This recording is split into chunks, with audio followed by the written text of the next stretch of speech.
voluntários, bom dia, boa noite. A gente está aqui apresentando nosso painel nesse Summit, agradecendo ao Sidney e à organização do evento pela oportunidade, pelo espaço.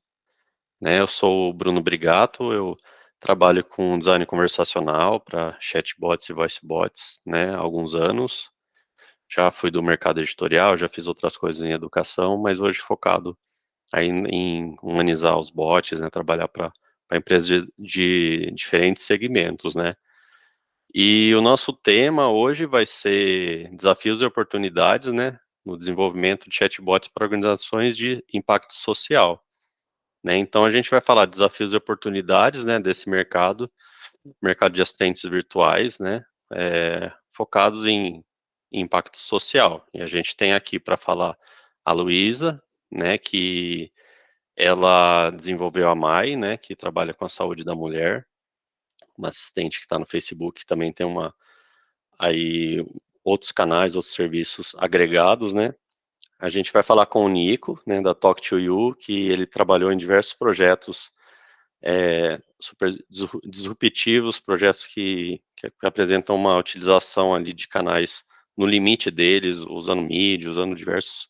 recursos, E também o Felipe, que ele está aqui representando o MTST, e ele trabalha no núcleo de tecnologia, do movimento, e desenvolve diversos produtos, aí diversos, também trabalha com educação, de código e tal, no movimento, e ele trabalhou no Contrato de Quem Luta, que é um chatbot que ajuda pessoas do movimento a conseguirem oportunidades de trabalho, E a gente vai começar, a estrutura vai ser a seguinte, cada um vai falar um pouquinho de si, dos seus projetos, E depois a gente vai ter um segundo momento mais livre, para debater, para falar, trocar ideia sobre os projetos de cada um, onde cada um atua, Então, a gente vai começar com a Luísa.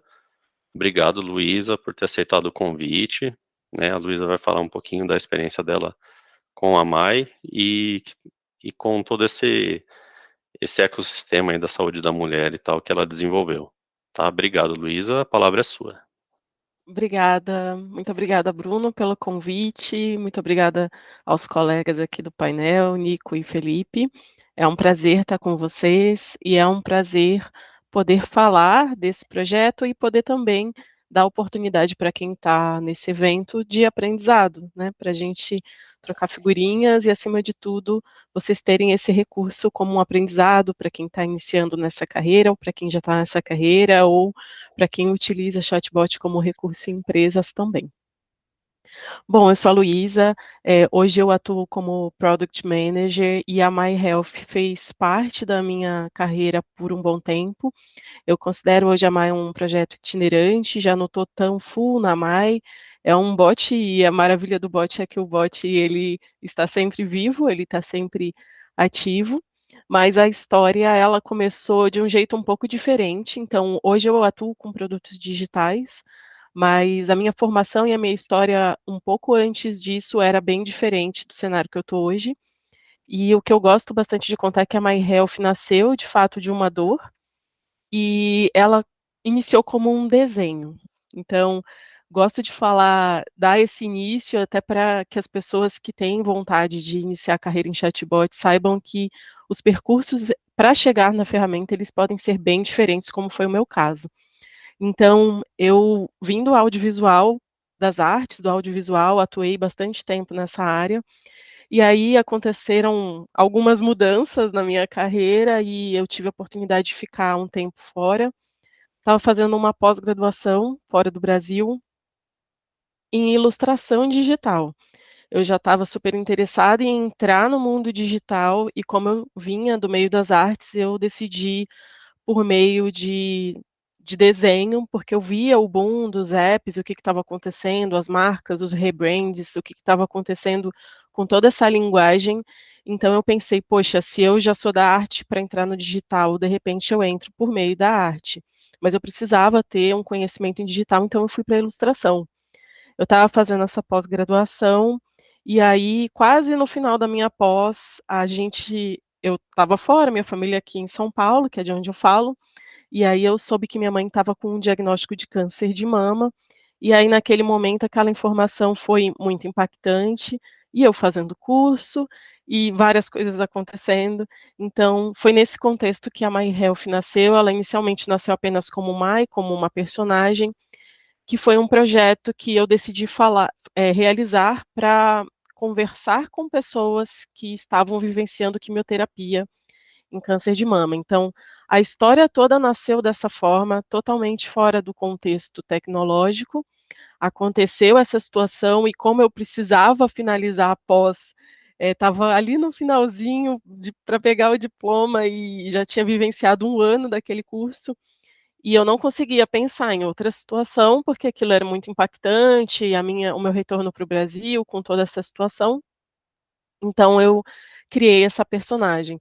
O dia que ela nasceu foi muito, inusitado, porque no curso a gente tinha algumas opções de publicação, ou revista, alguns formatos editoriais, e eu tinha algumas opções, mas nada daquilo fazia muito sentido naquele momento, então eu desenhei de uma forma muito rápida um folheto mais educativo, para ficar dentro de um hospital, então fiz um protótipo bem simples no papel, levei para defender para o coordenador da área, e ele falou que era excelente a ideia, porque embora fosse um formato novo, era totalmente aplicável. Então eu criei essa personagem e fiz um projeto ilustrado contando histórias, e trazendo um pouco mais de empatia com as pessoas vivenciando, quimioterapia, por meio de uma personagem com uma voz meiga, empática e que levasse a informação de uma forma mais simples, porque o conteúdo desse universo quimioterapia é muito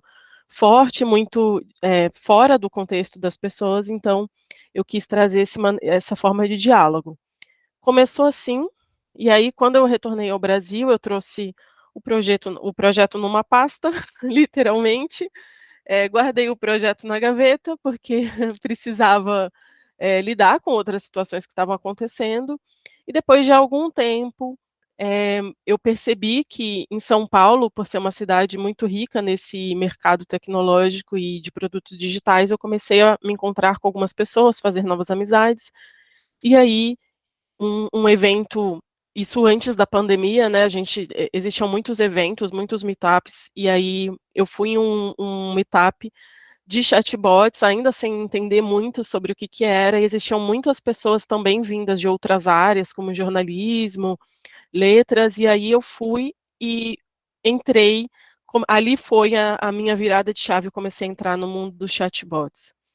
Eu percebi que existiam pessoas dessa área mais de escrita, da área de comunicação, e eu tinha o projeto da Mai pronto, e aí foi quando eu comecei a ver uma sinergia que eu poderia entrar na tecnologia que eu tanto queria, só que por meio dos chatbots, e eu já tinha um projeto com uma verdade muito grande, e aí foi quando começou o desenvolvimento da Mai.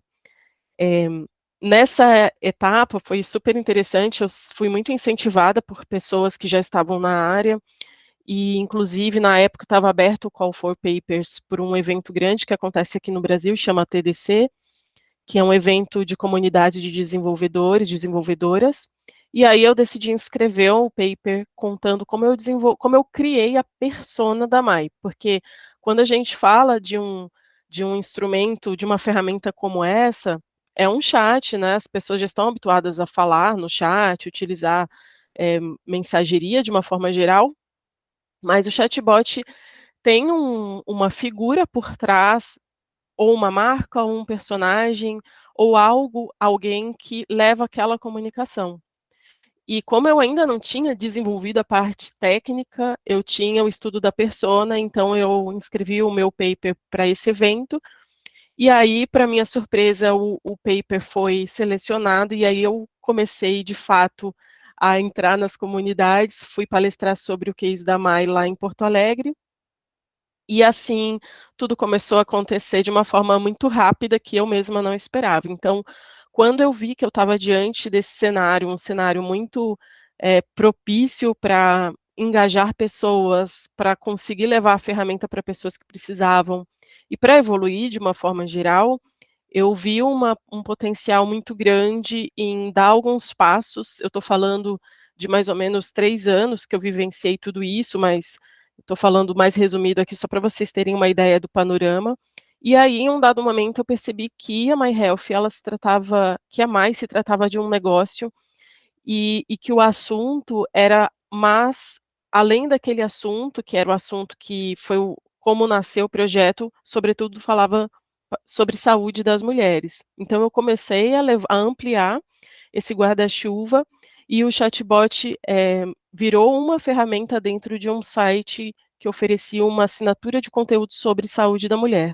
Então, o que eu gosto de falar do aprendizado da Mai nesse período, é que, acima de tudo, eu como a fundadora, a pessoa que criou e tudo mais, eu não esperava que isso fosse acontecer, não foi nada premeditado, eu não estava num projeto, numa empresa, em um lugar e me pediram aquele projeto. Então, quando a gente fala de produtos digitais, a gente sempre fala de dor e solução. E naquele momento eu não fazia a menor ideia disso, não no sentido de um produto digital, porque dentro da ilustração, dentro da comunicação, trabalhei em televisão há muito tempo, a gente também fala em dor e solução, mas não com esses termos, né? A gente fala com outros termos, mas no fim, se a gente for parar para pensar, acaba sendo isso, é uma necessidade e um produto que pode gerar consumo, pode gerar projetos, pode gerar, diferentes tipos de ação. E aí, como não foi nada premeditado, eu não sabia que ia acontecer, foi muito para mim foi muito transformador. Eu digo que foi a forma como acabou sendo o meu cartão de visita para entrar, tanto que hoje eu sou Product Manager em produtos digitais, no meu currículo, a Mai é um dos projetos mais impactante, porque saiu de um chatbot, virou uma ferramenta de comunicação, é uma página de assinatura de conteúdo. Por uma questão pessoal, eu decidi, não estar mais dedicada full hoje no projeto, mas o chatbot continua vivo e ativo, e por conta desse contexto, consegui fazer muitas conexões com diferentes áreas de UX Writing, de UX, pessoas de startups, hubs de startups, diversos tipos de negócio, e e eu acredito que, de uma forma geral, a intenção que está por detrás, que a gente fala, né, na tecnologia, mas a intenção que está por detrás de tudo isso, imagino que todos os projetos aqui também têm um peso grande nesse sentido, é a gente conseguir promover a comunicação em diferentes públicos e conseguir levar a mensagem que a gente tanto precisa, além de todas as barreiras. Então, eu acredito muito nessa tecnologia como uma ferramenta de acesso. A gente fala hoje de, estou falando do Brasil, mas a gente depois pode trocar figurinha com os colegas e ter uma visão mais global, mas hoje as pessoas usam, né, WhatsApp, utilizam Telegram, utilizam diferentes tipos de mensageria, isso é bastante comum, e está na nossa mão. Então a gente tem o acesso na nossa mão, e nós, como pessoas desenvolvedoras desse tipo de ferramenta, proporcionamos que essa comunicação seja mais efetiva, né, e chegue nas pessoas de uma forma mais simplificada. Então esse é o overview que eu queria trazer para vocês sobre como nasceu, de fato nasceu de uma forma, nasceu da dor e se tornou uma solução.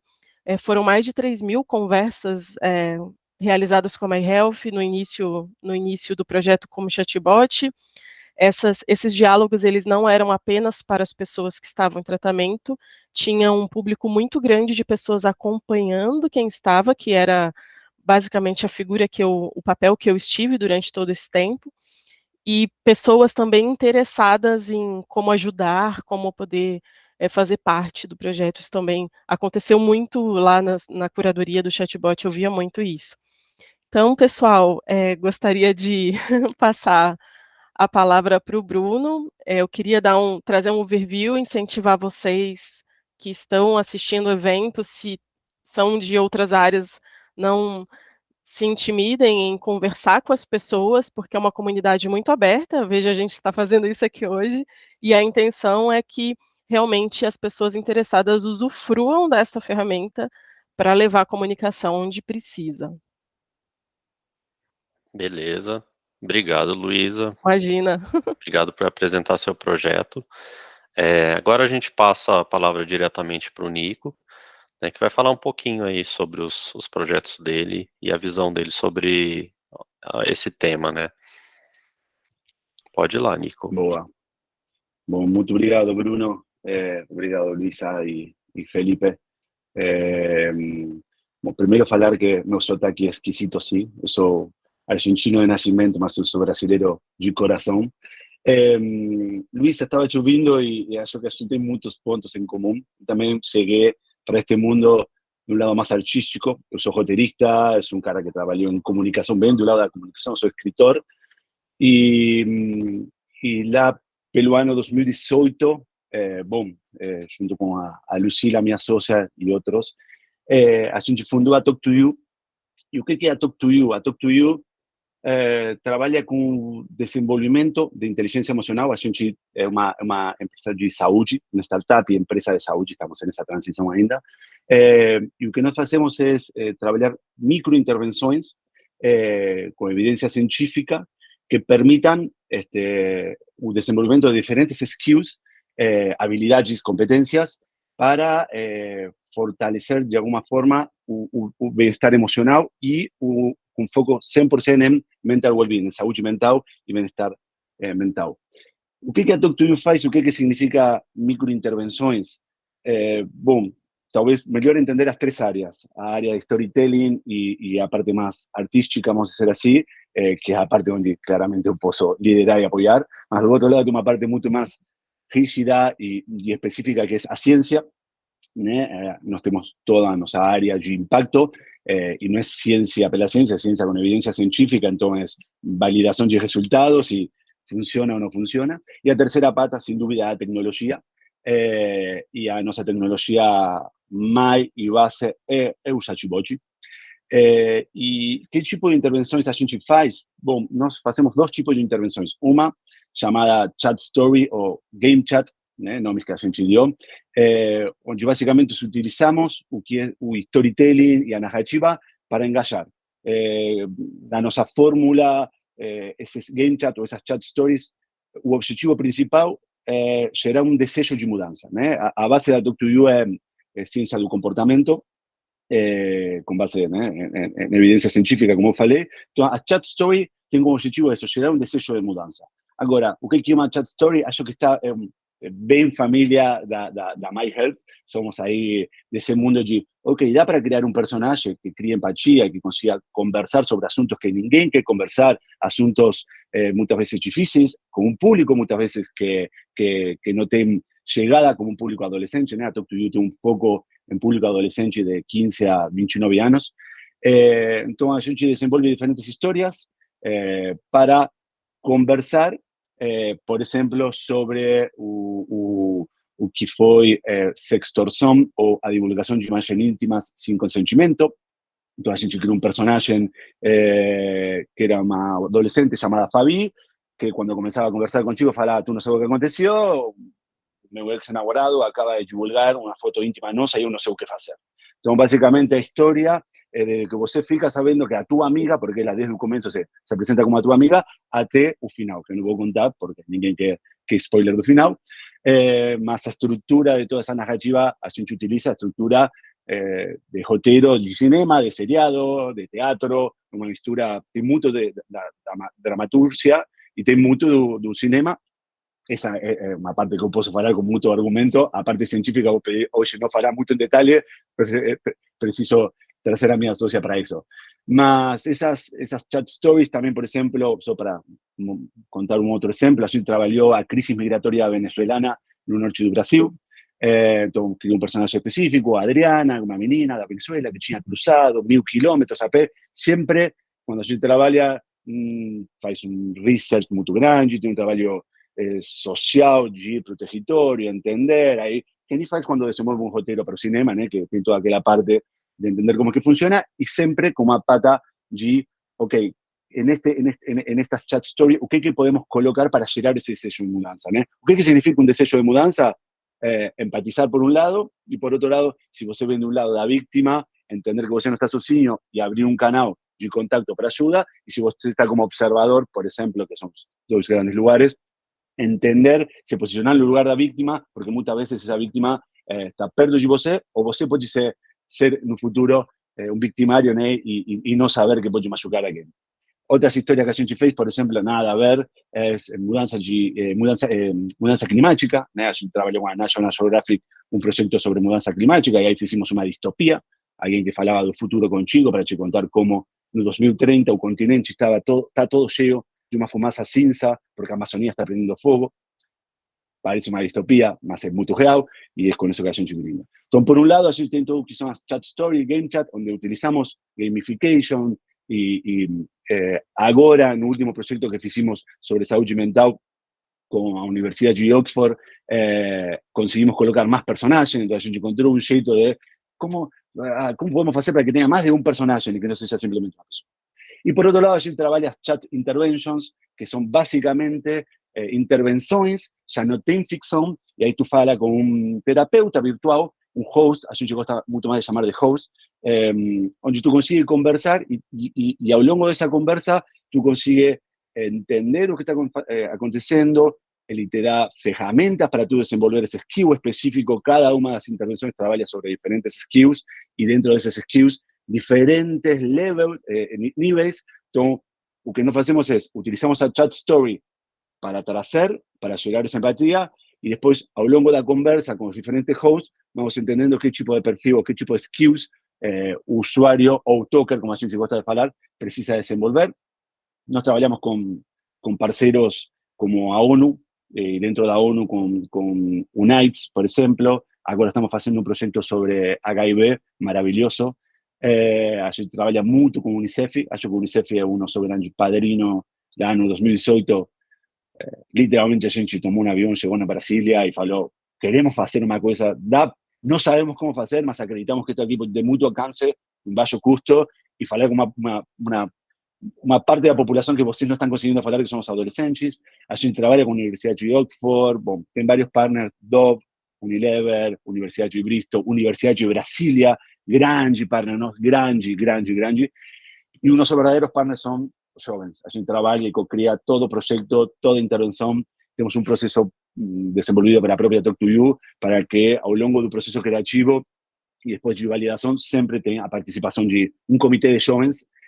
Agora o projeto da Universidade de Oxford de saúde mental teve um comitê de uns 10 jovens que ao longo de 8 meses fomos co-criando. Então, uma parte também onde a gente aprende muito e consegue também criar uma ferramenta educativa ao longo do processo. Fora isso, a gente tem vários projetos pela frente. Somos uma empresa, não somos uma ONG. Hoje somos 15 e a gente está em um caminho de transição muito grande. Estamos indo para o desenvolvimento da nossa própria API. A gente está indo para a nossa primeira rodada de investimento daqui a pouco. A gente não vai deixar de utilizar a tecnologia chatbot. Nós utilizamos várias, não temos um único partner, esse outro também, não temos o nosso próprio bot builder, a gente utiliza diferentes bot builders no mercado. Claro que temos uma parte de desenvolvimento in-house, mas não 100%. O que sim a gente utiliza muito é a inteligência artificial. Aproveitamos muito a inteligência artificial, diferentes e diferentes aplicações. Agora, por exemplo, eu passei a última semana conversando com uma inteligência artificial sobre HIV, só para entender se o preconceito da inteligência artificial é maior ou menor que o preconceito da sociedade baseado no estudo que a gente tem. E para minha surpresa, a inteligência artificial é muito mais humana do que a própria humanidade é. Claro, não posso falar, esto es una... no estoy batiendo un martelo, ahí a mi socia me olha y fala, no fale eso porque no, esto es una parte más najachiva, ¿tá? Después tenemos que validar eso ahí. Falando de validação, a gente recebeu ou fez um RCT, chama-se um Random Control Trial, que é um dos maiores níveis de validação científica para comprovar a eficácia de vários nossos projetos, e foi muito positivo. Tem alguns papers, um deles vai ser publicado agora na revista Lancet. Então, bom, a Talk2U está em um momento de crescimento. A gente acredita muito no poder da conversa, sem dúvida. A gente acredita muito no desenvolvimento da inteligência emocional, das competências socioemocionais, competencias que há muito tempo a gente deveria ter começado, por exemplo, no sistema educativo a trabalhar, a desenvolver. A Talk to You hoje tem presença em várias escolas, ainda não entrou no sistema educativo numa currícula formal, mas sem dúvida é um dos nossos sonhos, assim como a gente quer e adoraria conseguir colocar uma ferramenta, por exemplo, em todos os SUS do Brasil, a um custo baixo ou de graça, com todas essas intervenções que trabalham bom, o bem-estar emocional e o mental well-being, né? Acho que em linhas gerais, não sei se deu para explicar todo ou não, mas o intento ficou aí. Obrigado, Nico. Obrigado por apresentar seu trabalho. Né? Agora a gente já passa direto para o Felipe e falar mais um pouquinho do projeto que ele ajudou a construir. Obrigado, Felipe. A palavra é sua. Estava aqui lutando com o microfone. Desculpa, acho que são padrões dos novos tempos, né? Então, Bruno, muito obrigado pela possibilidade de falar aqui com vocês. Um prazer estar aqui junto com a Luísa, com o Nicolas. É um prazer estar aqui na Conferência Ibero-Americana de Chatbot. Agradecer ao Sidney também, a toda a organização do evento. Deixar aqui meu elogio pela relevância dos projetos. Eu vou dar uma puxada de saco do Nicolas aqui, porque eu usei bastante a Fabi, foi referência, inclusive, em aulas sobre chatbot que eu já dei em alguns lugares, e realmente é um projeto bastante impactante. Bom, deixa eu me apresentar rapidamente aqui. Meu nome é Felipe Bonel. Eu sou, em primeiro lugar, militante do MTST e sou parte do núcleo de tecnologia do movimento desde 2018. O MTST, Movimento dos Trabalhadores Sem Teto do Brasil, é um movimento que organiza trabalhadores nas periferias das grandes cidades com o objetivo de atrair para o debate público a questão do déficit habitacional e de trazer a discussão, uma discussão pautada na ideia de que a moradia é um princípio básico para que as pessoas consigam ter dignidade. A partir dessa dignidade, conseguir estabelecer um ponto de partida para trabalhar, para crescer e assim por diante. Tá? A gente é um movimento que atua sempre depois do último terminal de transporte público nas grandes metrópoles. Então, você não vai ver o MTST atuando nos grandes centros, você não vai ver o MTST atuando nos lugares turísticos, você vai ver o MTST para onde os olhos normalmente não conseguem chegar. Tá? E com o passar dos anos, a gente foi começando a perceber que só o debate da rua, só o debate que envolvesse a militância de campo mesmo, não era suficiente para o nosso campo. No sentido de que a gente tinha um arcabouço de grandes tecnologias aí, que estavam à disposição do mercado, que estavam servindo para gerar lucro, para automatizar o trabalho corrente das pessoas, mas que não estavam sendo utilizadas, em primeiro lugar, em prol das pessoas como um todo. Uma outra linha de frente, a gente tem um sistema hoje no Brasil cínico, né, de castas, que diz hoje que cada trabalhador pode ser o que quiser, né, que prega essa ideologia do microempreendedor individual, da pessoa que investe em si mesmo, trabalhando autonomamente, mas que, no fim das contas, dá a perspectiva para quem nasce na periferia, para quem cresce na periferia e não tem acesso à educação formal ou técnica, de ser motorista de Uber, entregador de iFood ou de passar fome, né? E no contexto da pandemia de Covid-19 e subsequente cenário da crise neoliberal que foi instaurada no Brasil em 2016, o pouco trabalho que a nossa base social tinha acabou sendo esfacelado, né? Se transformou em poeira, e junto com esse cenário todo, a gente acabou vendo a volta da fome, né, nesse recorte da classe trabalhadora no Brasil. Nesse contexto, o Núcleo de Tecnologia se formou e começou a atuar não só para criar projetos educacionais para essas pessoas, para garantir que nas periferias a gente pegasse esses trabalhadores que têm tanta capacidade quanto qualquer outro, e ensinasse a eles habilidades e arcabouços técnicos de desenvolvimento de software, porque eles têm plena capacidade de fazer isso, eles se sobressaem em relação aos demais, por diversas outras habilidades que eles têm, que talvez não estejam muito presentes no contexto de quem nasce no centro dos grandes centros, né? ao mesmo tempo que a gente começou a reunir desenvolvedores militantes, pessoas do mercado de tecnologia, como eu, como a Luísa, como o Nicolas, como o Bruno, mas que tivessem interessados assim em utilizar suas habilidades, seu conhecimento de mercado para criar soluções que pudessem questionar a lógica neoliberal vigente, entregar a baixo ou nenhum custo para essa classe trabalhadora soluções que a empoderassem para seguir adiante. O Contrato de Quem Luta é uma das soluções. Tá?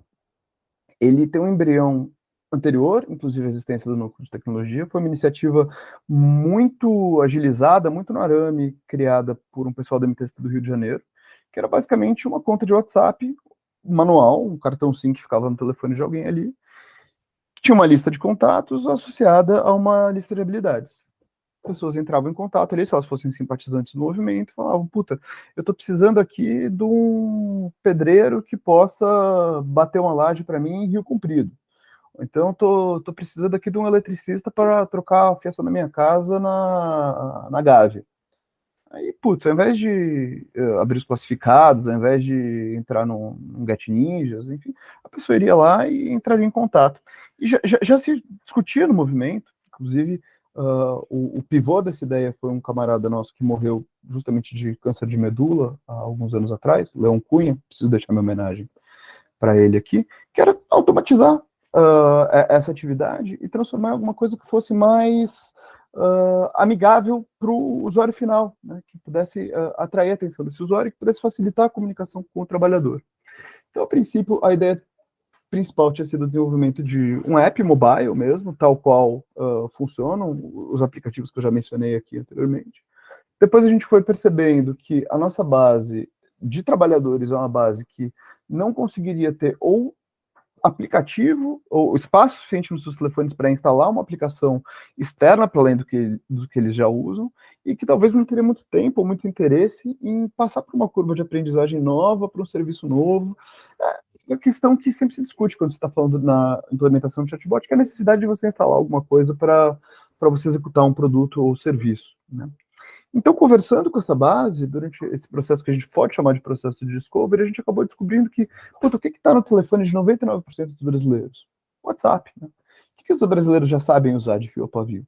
WhatsApp. Por que a gente não bota o Contrato de Quem Luta no WhatsApp, como ele já estava antes? Só que utilizando uma camada de automação ali para facilitar o processo.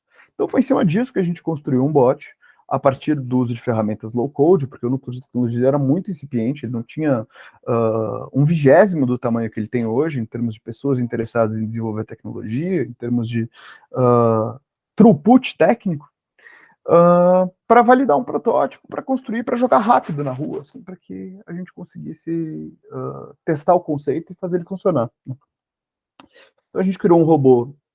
Inclusive, quem tiver interesse em conversar com o Contrato de Quem Luta, quem estiver na Grande São Paulo, porque hoje a área de atuação está restrita a essa região do Brasil, e estiver precisando aí rebocar uma parede, trocar uma fiação, instalar um chuveiro, pode entrar ali em contratoquemluta.com, pegar o número de telefone do WhatsApp e falar, utilizando linguagem natural, qual é a habilidade que você está procurando, ou qual é o caso de uso que você quer atuar, seja fazer uma faxina, seja construção civil, seja contratar um professor para sua escola, porque a gente tem educadores também, seja contratar um DJ para sua festa, porque a gente também ali tem gente que sabe trocar os discos como ninguém numa pista de dança.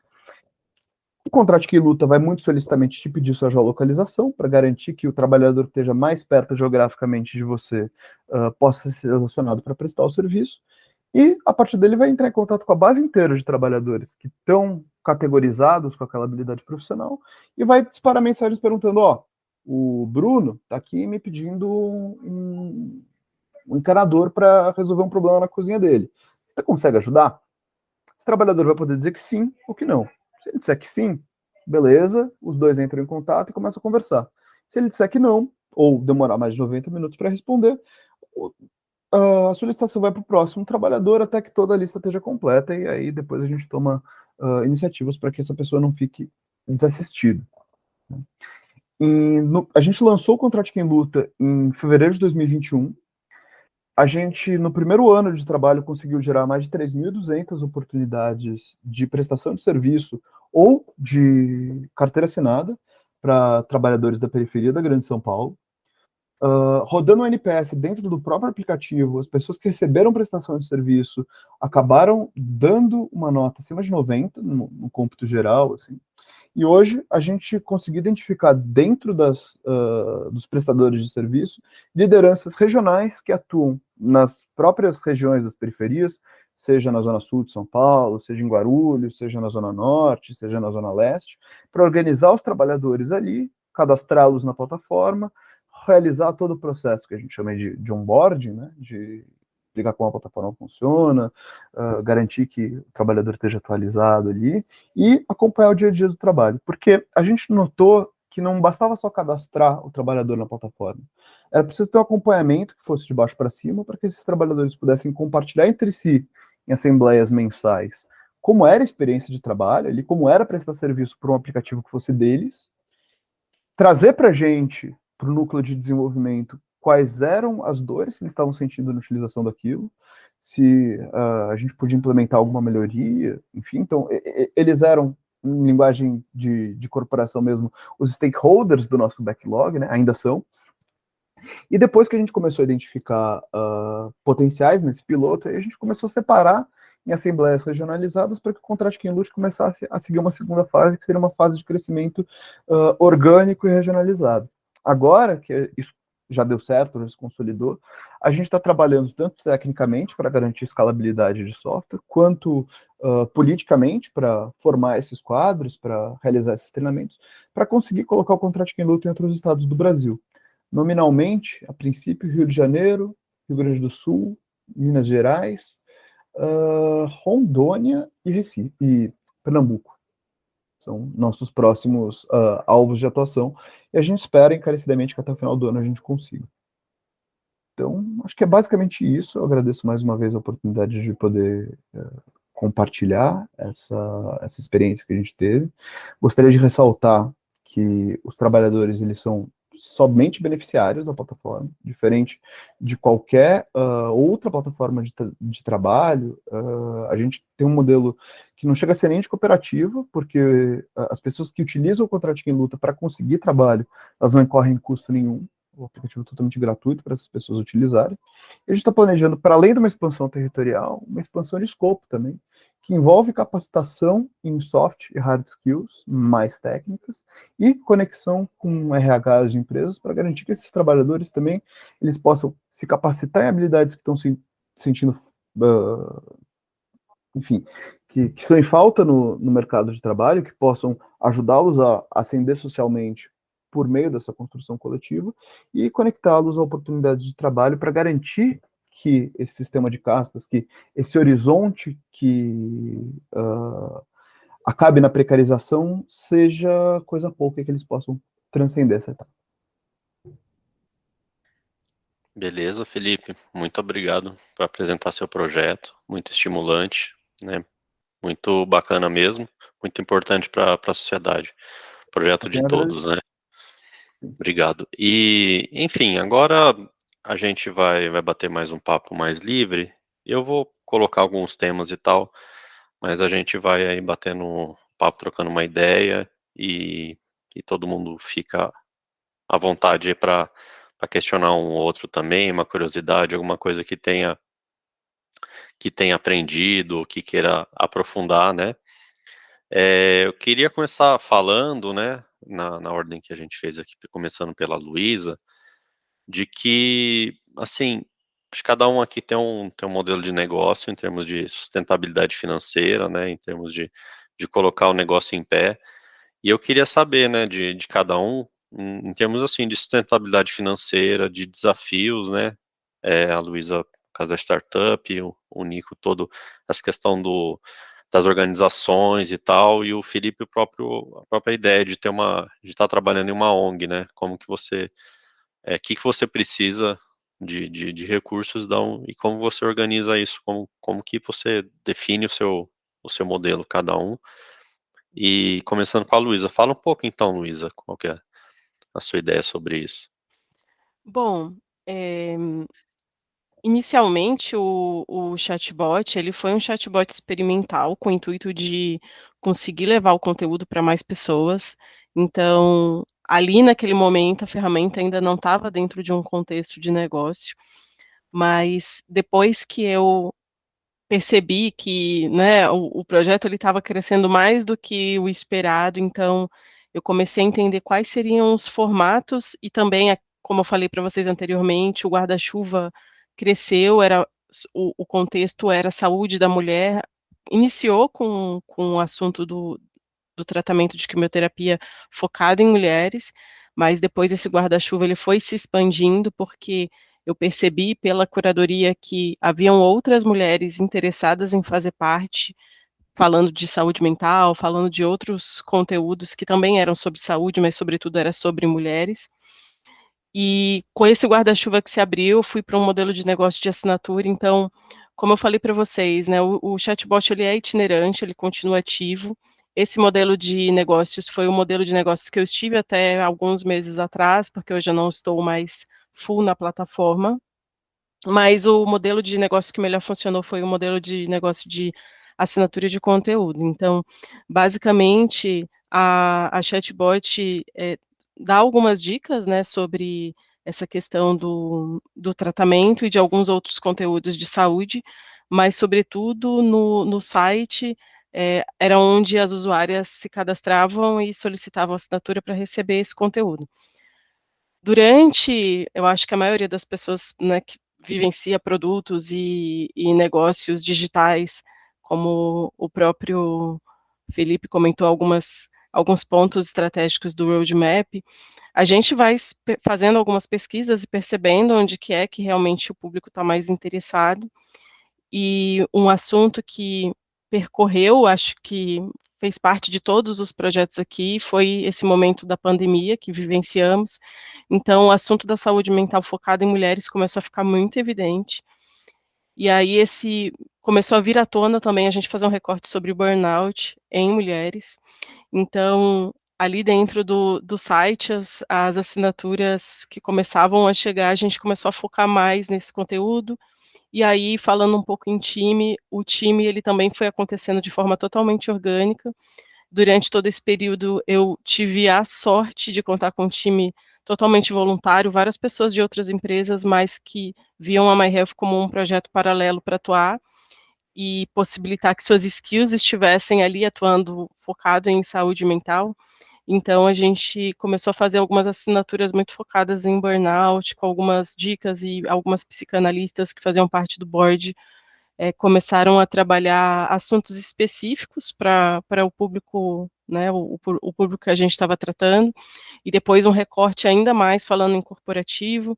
Então, esse modelo funcionou de uma forma bem interessante, porque era uma assinatura super acessível, e aí os assuntos e os conteúdos, eles eram trazidos por diferentes tipos de profissional em saúde, mas, sobretudo, pessoas com foco em saúde mental, psicanálise, psicologia, entre outros. Eu acho que o modelo do chatbot ele é muito interessante, porque ele é uma porta de entrada para a maioria dos negócios, né, e depois como isso se escala ou o que surge a partir disso, é que é o grande diferencial ou oportunidade, né, a gente fala muito em oportunidade. Então gosto bastante desse modelo, que eu acho que é um modelo, falando em assinatura, né, é um modelo que já estamos bastante acostumados, eu acho que o interessante é pensar nos modelos que nessa cultura, né, nesse momento contemporâneo, as pessoas já tiveram também uma curva de aprendizado, antes a assinatura era algo um pouco esquisito, hoje em dia é super natural, e funciona super bem, para o público que está interessado naquele conteúdo, né, então, claro que aí é conseguir fazer esse match, eh, e trazer as pessoas. Obrigado, Luísa. Nico, se você puder falar um pouquinho da sua experiência. Sí, bueno, a Talk to You desde un comienzo sabía que el primer objetivo era validar cientificamente o conceito de intervenção digital por chat, os dois modelos que a gente tem, Chat Story e Chat Interventions, e a gente ia precisar de mais de humano, sem dúvida, e não tem como validar, impactar. A Talk to You já impactou mais de 2 milhões de pessoas, e só agora no quarto ano que a gente começou a receber duas dessas validações que eu falava antes, RCTs, e agora estamos fazendo um terceiro. Entonces yo sabía que durante ese tiempo teníamos que encontrar una forma de se financiar, y a gente fue pelo caminho de catalisadores. Eu agradeço muito sempre a ONU, porque foi um dos primeiros catalisadores, e até hoje a gente já tem dois contratos de long term, né, de muito tempo com eles. A gente também tem como catalisador a Universidade de Oxford, o Departamento de Neurociência da Universidade de Oxford. A gente teve como catalisador a Disney, por exemplo, em um momento. A gente, há pouco tempo, recebeu o Fundo de Inovação da ONU. Então, a nossa base foi e ainda continua sendo de catalisadores, pessoas que acreditam no desenvolvimento desta tecnologia, no desenvolvimento desta ciência e nos resultados. Agora, Talk2You está virando para um novo modelo, para manter um modelo de catalisadores, mas em diferentes verticais: mental health, desenvolvimento pessoal e profissional, empoderamento feminino, e autoconfiança e autoestima. São 4 das grandes verticais que a gente vai trabalhar, e a quinta é cidadania digital ou online safety, e cada um deles hoje está procurando um catalisador que nos permita desenvolver diferentes jornadas de intervenções para o desenvolvimento de diferentes skills. E além de ter esses catalisadores, a gente também tem o objetivo de daqui a pouco ter 2 modelos de negocios, un que es B2B2C, ¿no? A través de diferentes empresas. A gente que está desenvolvendo agora uma jornada específica con foco en empregados, porque la verdad es que el 70% de los trabajadores brasileños no recibe ningún tipo de apoyo, ferramenta de salud mental, ¿no? Tem Uber, tem más ninguém, y estamos en un momento pré-pandémico, post-pandémico. Brasil, o país número 1 de ansiedade no mundo, e quinto en cuanto a crise de ansiedade, y bueno, son números tristes, y acho que tenga posibilidad de trabajar eso en escala a un bajo custo. Entonces está yendo por un camino de B2B2C, y también de aquí a 18 meses a gente quer ir directamente para o consumidor final, mas todo un camino, es longo, es difícil, y para eso siempre precisa se manter, y como toda startup, ¿no? Ter más de 10 meses para tu viver es un sueño. Entonces, a 5 años a gente está en ese sueño, y aos poucos a gente va encontrando. Como falei anteriormente, estamos indo a nuestra primera roda de investimento, que tomará de certo, y ya en janeiro a gente comience con un plano a 24 meses mucho más forte y direccionado a estos nuevos modelos de negocio. Excelente, Nico. Obrigado. Agora, falando no caso do Felipe, dá para falar, Felipe, que existe um modelo de negócio para uma ONG? Como deixar isso de pé? Só vou fazer uma pequena correção aqui. O MTST não é uma ONG, tá? Ele é um movimento social, um movimento com caráter político. Uhum. E exatamente por isso, dado o contexto que a gente vive no Brasil hoje, a gente tem uma série de problemas. Um deputado da base governista, assim que o Contrato de Quem Luta virou notícia pela primeira vez, publicou nas suas redes sociais uma fake news de que a gente estaria recebendo dinheiro do governo da China para implantar o comunismo no Brasil. Eu gostaria muito de estar recebendo dinheiro da China, inclusive, se vocês me permitirem aqui, eu vou me dirigir diretamente ao presidente da China, Xi Jinping,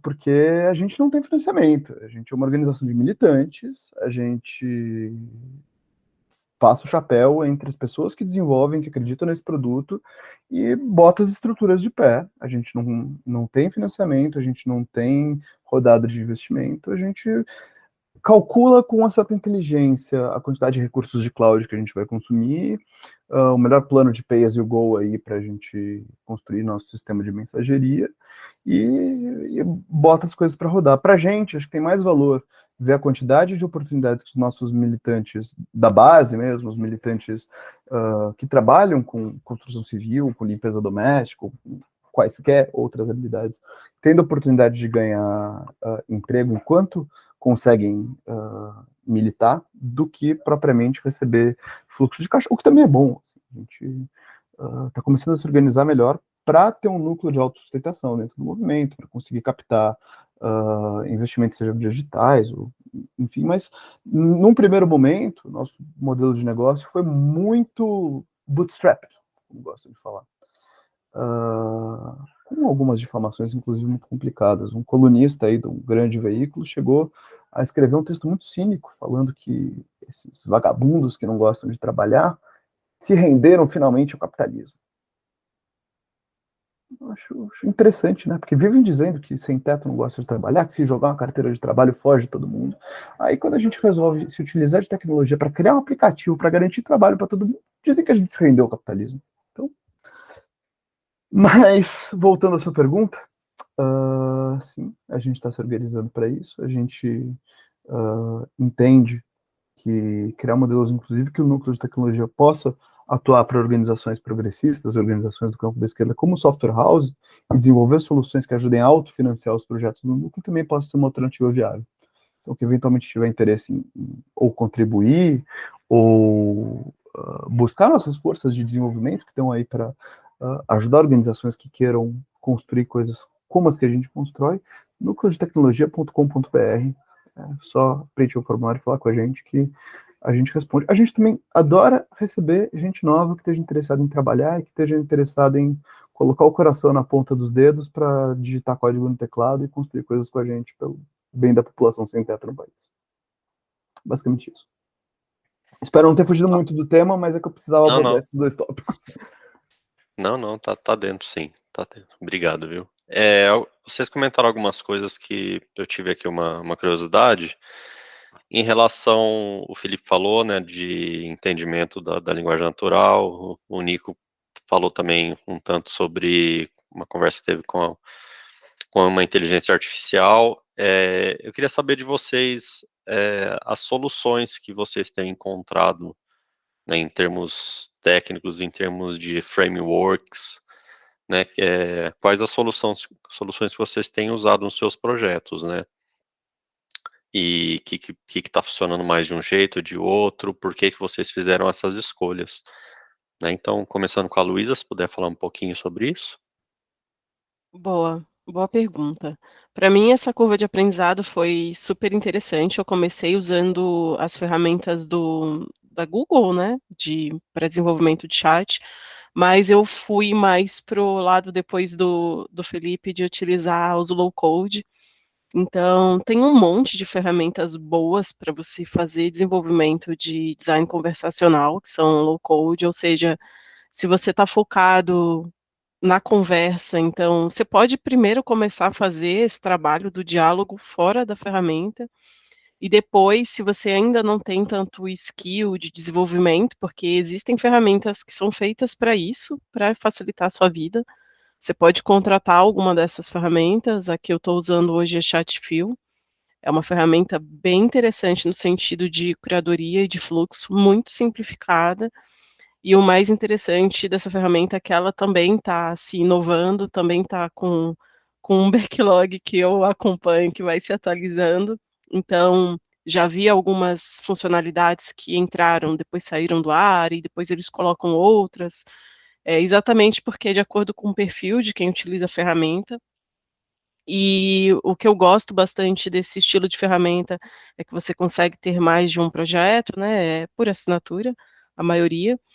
E para as pessoas que estão entrando, fazendo migração e que às vezes ficam um pouco receosas com o que precisa desenvolver, basicamente, eu diria que primeiro você precisa focar no que vai emitir de conversa, de comunicação, focar bastante, porque geralmente a curadoria ela começa a nascer, começa a ficar mais evidente depois que o bot já foi para a rua, que ele já tem vida, mas aproveitar muito e usar as ferramentas que têm esse recurso de curadoria, porque é ali onde você consegue também tirar os insights.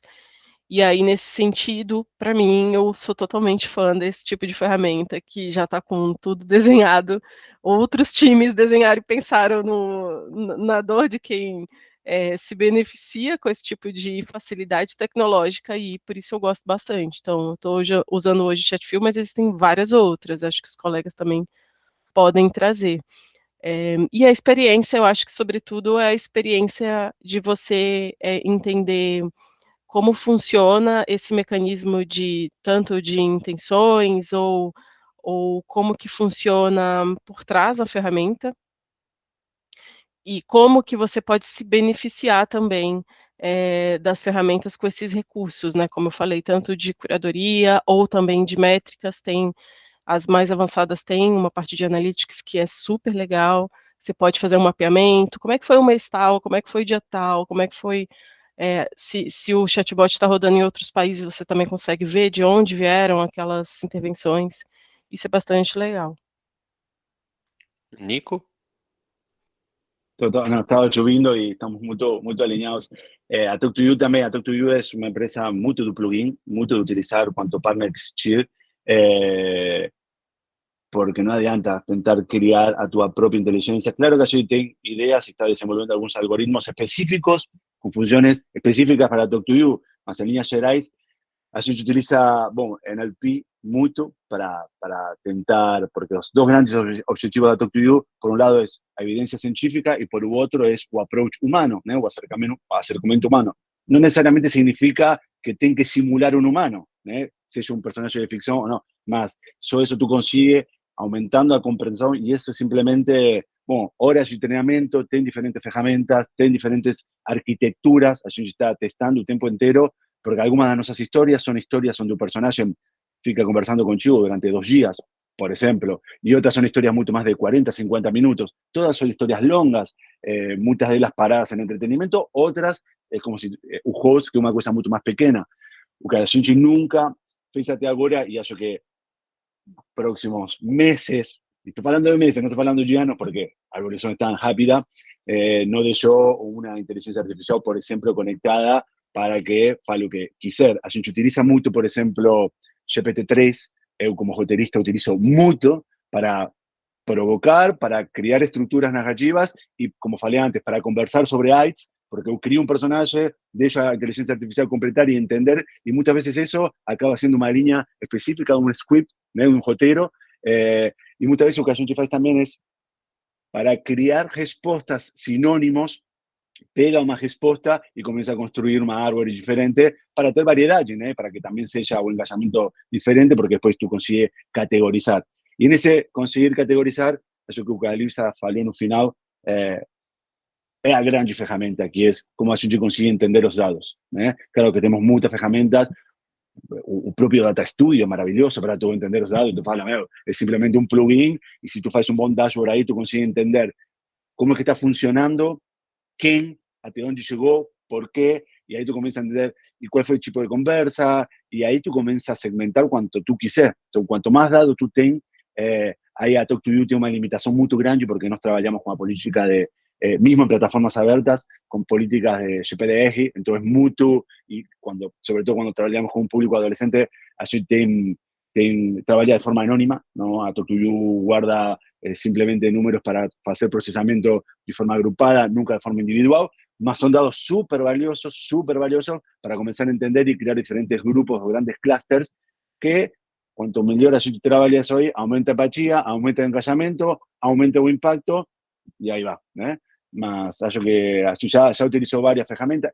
Image Recognition de Amazon, cara, mas muy boa, eu adoraría, porque a gente llega a un momento que crea personajes donde las personas envían fotos y como a gente no tiene almacenamiento, cuando a gente conecta con Amazon para entender qué tiene esa imagen, ya solo olhar o script que tú puedes hacer con ese dado es maravilloso. Mas bom, tem muita ferramenta, acho que vai ter muita más de aquí a poco. Agora todo que es inteligencia artificial para creación de imágenes, no ya estamos testando para que nuestros personajes sean, ya hicimos personajes que fueron creados pelo DALL-E o agora por Diffusion, bueno, tem varias. Acho que todo que tiver aí na rua a gente tenta experimentar e aplicar ou pelo menos testar, né? Beleza, legal de saber. Felipe, alguma coisa sobre isso? No nosso caso, a gente pensou que a arquitetura do Contrato Quem Luta ela teria que ser componentizável, no sentido de que a gente pudesse trocar peças com facilidade. Ele começou mesmo como uma coisa feita na Arame. A gente foi atrás da ferramenta de bots da Zenvia, que tinha a solução mais flexível de precificação por volume. Então, pensando que ia ser um projeto piloto a princípio, a gente podia começar sem gastar muitos recursos, e resolveu que a gente ia isolar o NLP fora da ferramenta. Então, a gente acabou optando pelo Microsoft Luz, que naquele momento era o que tinha interface mais amigável para treinamento, era o que tinha, na nossa opinião, possibilidade de feedback e de retreinamento em cima de interações com o usuário mais tranquila para você utilizar, e um custo por volume relativamente baixo, e também a possibilidade de você exportar o modelo por REST API para que a plataforma pudesse consumir aos poucos. A gente também se utilizou bastante, não só do sistema da Mapping API do Google Maps, que é incrível, realmente muito boa, mas também dos sistemas de decodificação e normalização de endereços do próprio Google, não para criar o bot, mas para criar o sistema de cadastro das pessoas. Né? A gente precisava que pessoas de diversos backgrounds, de diversas zonas da cidade de São Paulo pudessem digitar o endereço, e aquele endereço pudesse ser codificado em uma latitude e uma longitude que pudesse ser lida pela máquina. Então, a gente fez toda a normalização ali em cima disso. Não é exatamente processamento de linguagem natural, mas foi uma parcela muito importante do nosso processo. A gente focou menos assim, no NLP, porque não é um bot cheio de grandes intenções e grandes variedades. O que a gente precisava era garantir que a extração de entities fosse acurada o suficiente para que uma profissão pudesse ser diferenciada da outra. E com o tempo, depois que a gente conseguiu normalizar isso, a gente passou a fazer com que o bot pudesse reconhecer não só a descrição, né? Pedreiro, eletricista, encanador, faxineira, cozinheiro, enfim, mas também eventuais verbos e ações relacionadas à própria atividade. Então, se você virar para o bot hoje e falar, cara, tô precisando de alguém para bater uma laje, ele vai entender que você é um pedreiro. Se você falar, tô precisando de alguém para fazer o jantar dessa semana, ele vai entender que você é um cozinheiro, e assim por diante. Sim, estamos aqui em 2022, não há nenhum mistério que é por trás disso, é só treinamento de identidade e renovação do modelo constantemente. É isso. O Microsoft Luz, embora seja uma solução bastante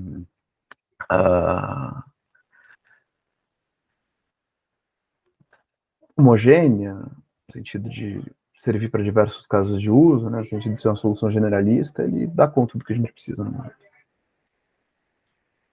Ah, bom, legal saber, porque aparentemente é um bot simples, né?